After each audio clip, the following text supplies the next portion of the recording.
من غضبه وعقابه ومن شر عباده ومن همزات الشياطين وأن يحضرون. نعوذ بالله الذي يمسك السماء أن تقع على الأرض إلا بإذنه من شر ما خلق وزرع ومن شر الشيطان وشركه. أعوذ بالله السميع العليم من الشيطان الرجيم. بسم الله الرحمن الرحيم. إن الحمد لله نحمده ونستعينه ونستهديه. من يهده الله فهو المهتدي ومن يضلل فلن تجد له وليا مرشدا. نشهد أن لا إله إلا الله ولي الصالحين ونشهد أن محمدا عبده ورسوله. اللهم صل وسلم على المبعوث رحمة للعالمين محمد بن عبد الله وعلى آله وصحبه وسلم. اللهم ألهمنا رشدنا ومراشد أمورنا ونعوذ بك من شرور أنفسنا وسيئات أعمالنا. ربنا اتم لنا نورنا واغفر لنا إنك على كل شيء قدير. Chers frères, chères sœurs, Allah subhanahu wa ta'ala nous dit dans le Saint-Coran, Bismillahir Rahmanir Rahim, wa zakir fa inna zikra tanfa'ul mu'minin. Rappelez, car le rappel est utile aux croyants sincères. En effet, nous avons pendant un mois parlé des devoirs des parents vis-à-vis des enfants. Et pour cette deuxième partie, nous allons parler des devoirs de l'enfant vis-à-vis de ses parents géniteurs, vis-à-vis de ses éducateurs, vis-à-vis de ses camarades, vis-à-vis des voisins, vis-à-vis de la société tout entière. En effet, l'islam prend en charge l'homme dans sa totalité. En tant qu'enfant, avant l'âge de 10 ans jusqu'à l'âge de 15 ans, il prend l'enfant en charge jusqu'à l'âge de 20 ans, 25 ans, prend l'enfant en charge de 25 ans à 40 ans et prend encore ce même enfant jusqu'à l'âge adulte et continue de prendre l'homme en charge jusqu'à l'âge de vieillesse, au 3e âge. C'est pour cette raison que notre traitement en tant que musulman n'est pas lié à seulement l'âge de l'enfance, ce qu'on appelle les teenagers. Les enfants jusqu'à cet âge sont pris en charge, mais la prise en charge continue jusqu'à la fin de notre vie sur terre. Ailleurs, en Europe, en Amérique, nous voyons que l'enfant est confié à la crèche et aussi ces mêmes enfants vont confier les parents aussi à la crèche. Chez nous, en islam, ce n'est pas le cas. Dans notre tradition d'éducation, de formation, de prise en charge de l'homme, il s'agit de la totalité. Nous parlons aujourd'hui donc des enfants d'hier. Nous parlons des enfants d'aujourd'hui, des enfants de demain, qui sont ceux qui ont entre 15 ans, 40 ans, 60 ans, 75 ans. Tous ceux-ci ont un compte dont parle notre Coran, dont parle le prophète Mohammed sallallahu alayhi wa sallam. Le premier point ici, Allah subhanahu wa ta'ala nous dit dans le Saint-Coran, Bismillahir Rahmanir Rahim, wa qada rabbuka la ta'budu illa iyyahu wa bil walidayni ihsana. Le Seigneur Allah a décrété de ne rien adorer, de n'adorer d'autre que Allah. Allah exclusivement et absolument. Et si cela est un devoir de l'enfant, c'est aider l'enfant à connaître son Dieu, Allah, qui est un, sans associé. Et lui apprendre le sens. Qul huwa Allahu ahad, Allahu samad, lam yalid, wa lam yulad, wa lam yakun lahu kufuwan ahad. Autant Allah nous ordonne, dit, il n'y a de Dieu que Allah. Allahu samad. Allah ne dépend d'aucune créature, quelle que soit sa nature. Il n'a pas enfanté, il n'a pas été enfanté. Walam yakun lahu kufuwan ahad. Rien n'est égal à Allah. Il est le créateur de tout l'univers. L'univers des animaux, des minéraux, des végétaux. Et tout ce que cela contient. Aider l'enfant à accomplir ce devoir de compréhension, car l'enfant à l'âge de 57 ans vous pose des questions sur la prière, pourquoi on prie, qui est Allah. Il faut que le père, la mère soient capables d'expliquer qui est Allah. C'est lui qui nous a créés et qui a créé tout ce qui est dans l'univers. Ainsi, l'enfant aura compris son devoir vis-à-vis d'Allah. Et parmi ses devoirs, c'est d'accomplir les 5 prières quotidiennes. Et lui expliquer pourquoi tu dois accomplir les 5 prières quotidiennes. Sans même aller très loin. Avant de commencer à parler, l'enfant, il voit ses parents. C'est la période d'imitation. L'enfant se met à faire les ablutions. Et seul même, on le voit, il est en train d'imiter et de faire les signes de prosternation et de génuflexion de prosternation. Et même parler, lui croit qu'on parle.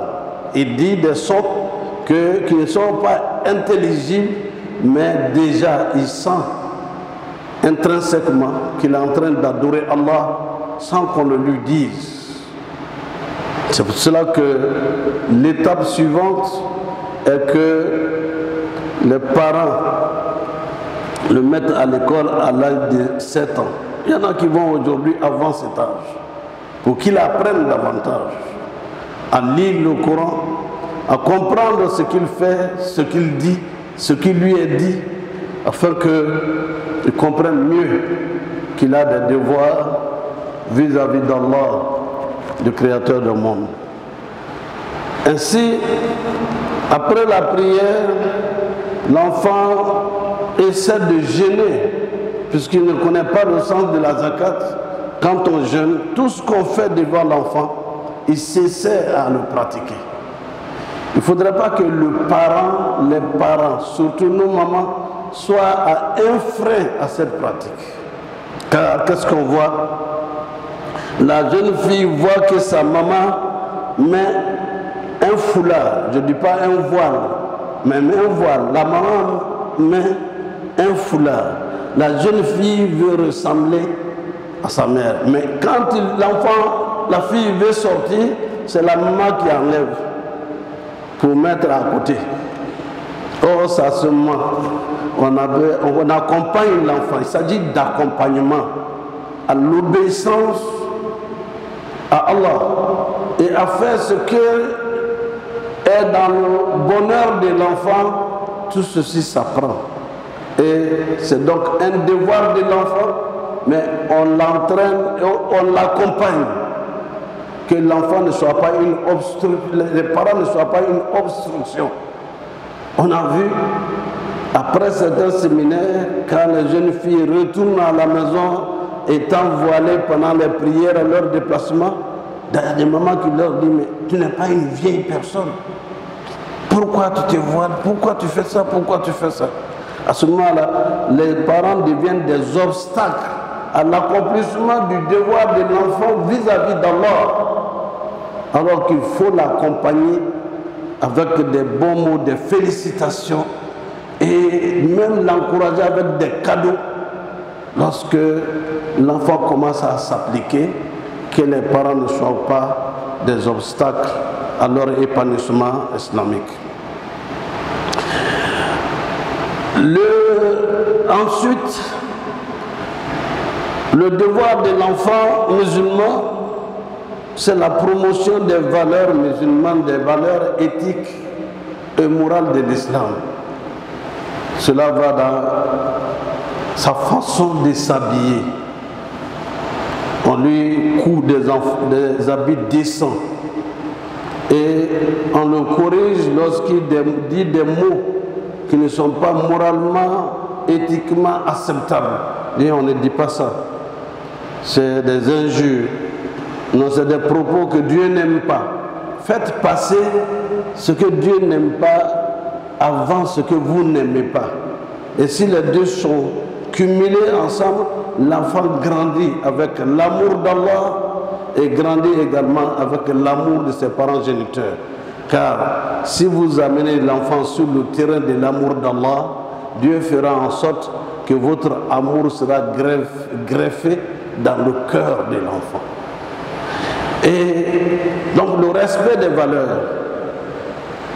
Quand on dit à l'enfant on ne ment pas, on ne dit pas à l'enfant, quand il vient, dites que je dors alors que vous dormez. Dites que je ne suis pas là. L'enfant, elle a dit que oui, vous dites, il n'est pas là. Il faut donc entraîner, apprendre à l'enfant le sens de la vérité, de l'honnêteté, de l'humilité. C'est ce qu'on appelle la promotion des valeurs islamiques. Que l'enfant puisse vivre donc ces valeurs.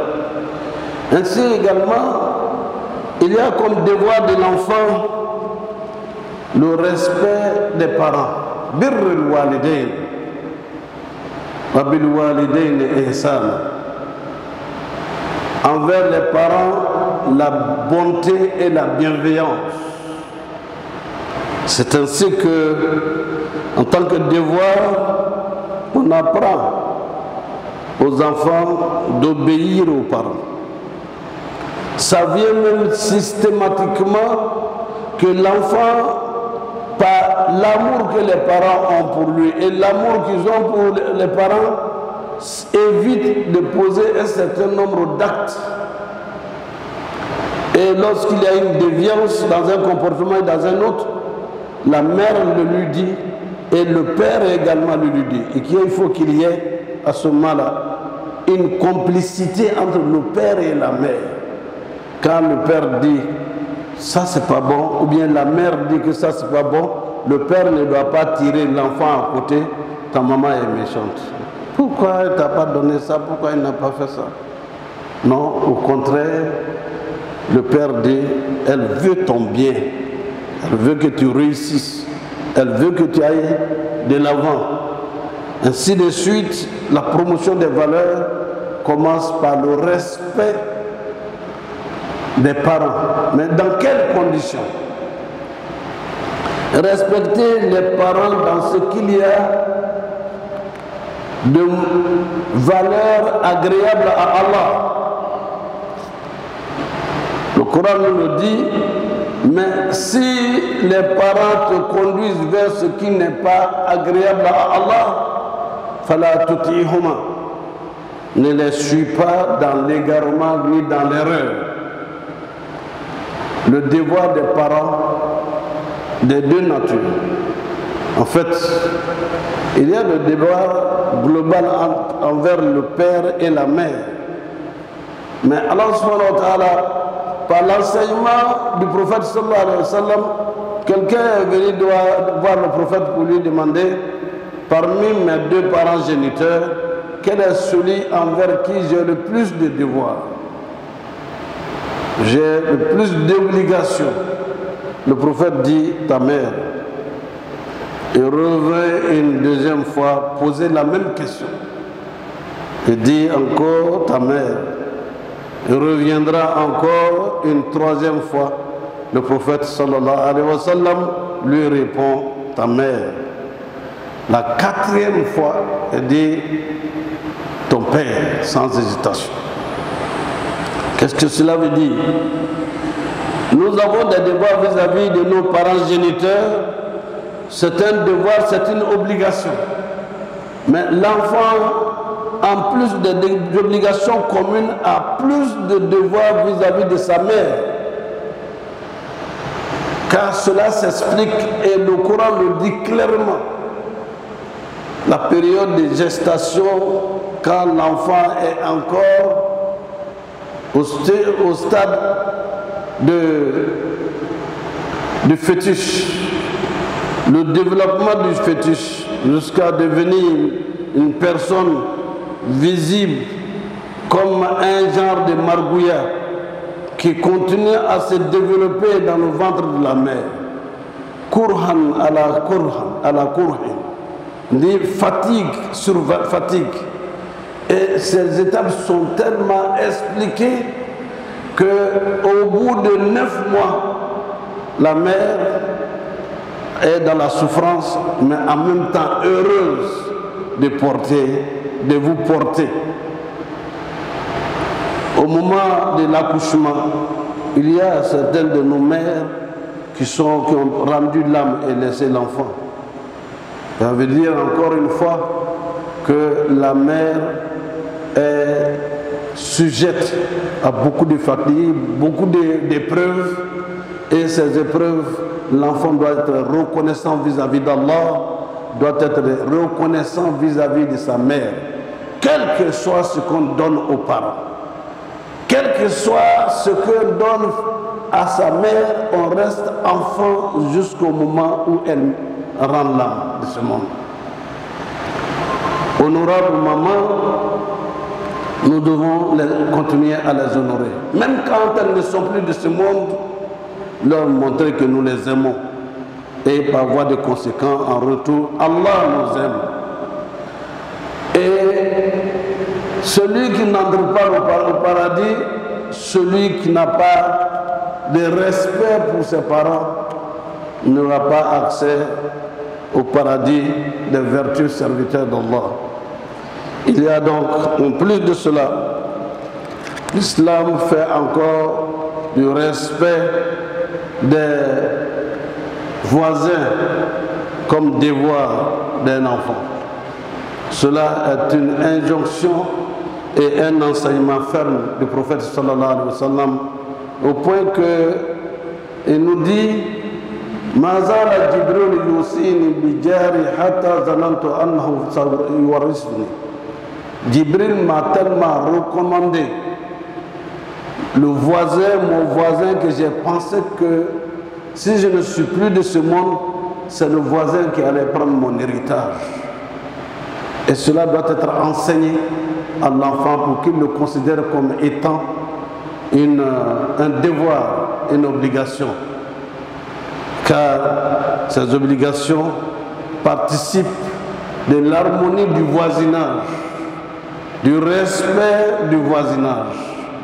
En effet, les enfants grandissent ensemble, les enfants jouent ensemble et beaucoup de choses de bien en suivant les enfants des autres, et on finit par comprendre que vos enfants ont de bonnes fréquentations. Chers frères et sœurs, il y a un autre devoir de l'enfant, c'est le respect du patrimoine familial. L'enfant est invité à prendre soin des biens de la famille et à éviter de vilipender les biens, l'honneur de la famille, l'humilité de la famille, la culture de bienséance, de bienveillance de la famille. Pas seulement du point de vue bien matériel, mais tout le patrimoine culturel islamique, l'enfant doit pouvoir les garder. Chers frères et sœurs, nous sommes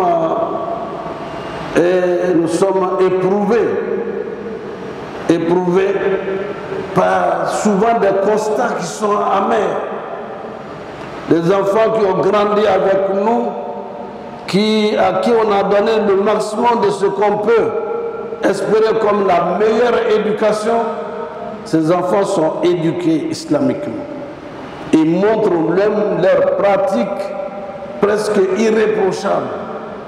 Mais brusquement, vous voyez ces enfants emprunter des chemins qui n'ont rien à voir avec l'islam. C'est aujourd'hui le taux de divorce très prononcé au milieu des jeunes.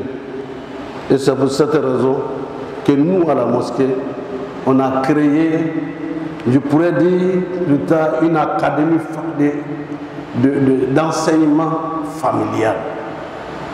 Parce que se voit rapidement les parents font le mariage, quelques mois, quelques 2 ans, 3 ans, ils ne se supportent plus. Et souvent, même plus que ça, avec des enfants.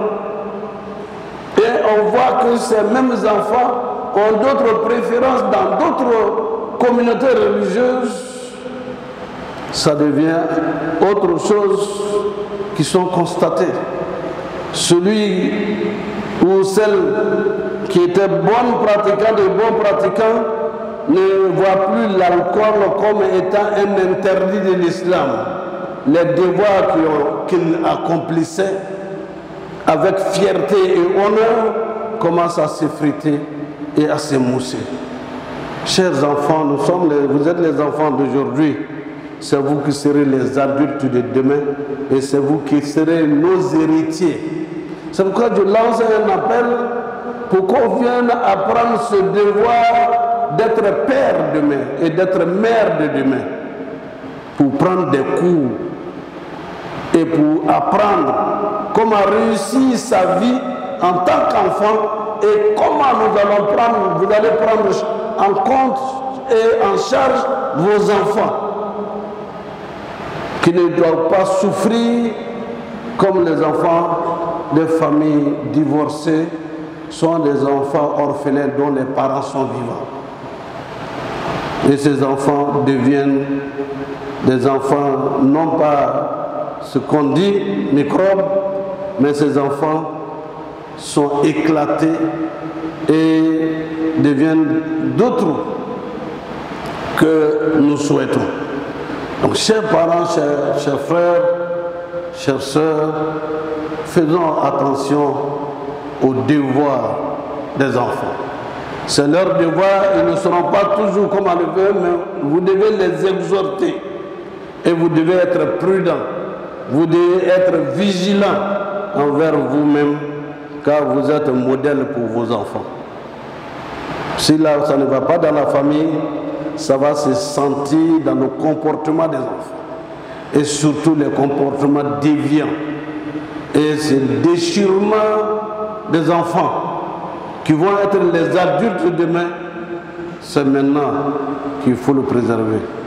Et je le dis, les institutions internationales ont fait des journées de l'enfance une priorité mondiale.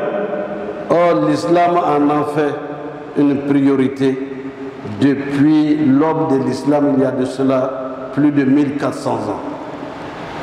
Les devoirs de l'enfant, les droits de l'enfant que nous avons évoqués pendant plus d'un mois, et nous parlons de leurs devoirs et nous allons en parler pendant encore un mois pour que nous réalisions que les enfants d'aujourd'hui sont les pères de demain et les pères d'aujourd'hui doivent aider les enfants à accomplir convenablement leurs devoirs. Qu'Allah nous guide dans le droit chemin, qu'il nous guide dans le chemin de ceux qu'il a comblés de ses bienfaits. أقول قولي هذا واستغفر الله لي ولكم ولسائر المسلمين من كل ذنب فاستغفروه إنه هو الغفور الرحيم.